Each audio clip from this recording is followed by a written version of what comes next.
السلام عليكم أعزائي المشاهدين، نحييكم هذا اليوم من مستشفى عزان بمديرية ميفعل محافظة شبوة. وهذا المستشفى تم تدشين المرحلة الأولى من دعم مؤسسة خليفة للأعمال الإنسانية، وقد تضمن الدعم توفير عدد من الأخصائيين مؤسسة خليفة للأعمال الإنسانية وتوفير عدد من الأجهزة.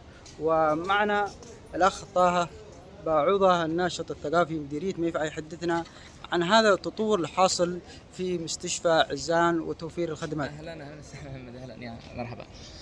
نشكرهم على هذه الجهود، جهود واضحه. فالاهتمام بالمرضى يعتبر شيء عظيم جدا. شكرا لهذه الجهود، في تغيير كبير جدا في مستشفى عزان. شكرا لهم وشكرا لك استاذ محمد على هذه الاستضافه. ويشكر ابناء عزان جهود الاخ المحافظ عوض بن الوزير على دعمه للمستشفى ومؤسسة خليفة بن زايد وما يلمسه المواطن. ومعنا أحد الأطباء أو المنوبين في المستشفى يحدثنا. ماذا تقول عن هذا اليوم؟ بسم الله الرحمن الرحيم. أولا نشكر هذه الجهود المبذولة التي بذلوها هؤلاء. الحمد لله يعني في خدمة ملموسة، كل العيادات الآن متوفرة والحمد لله. يعني هذا يوفر عبء.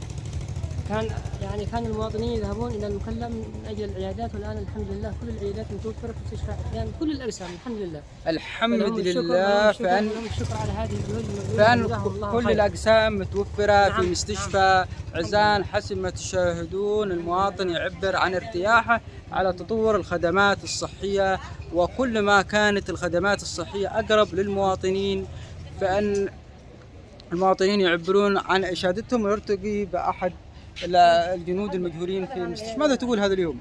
أكيد يوم تاريخي بوجود مدير المحافظ والمدير العام للصحة علي الذيب.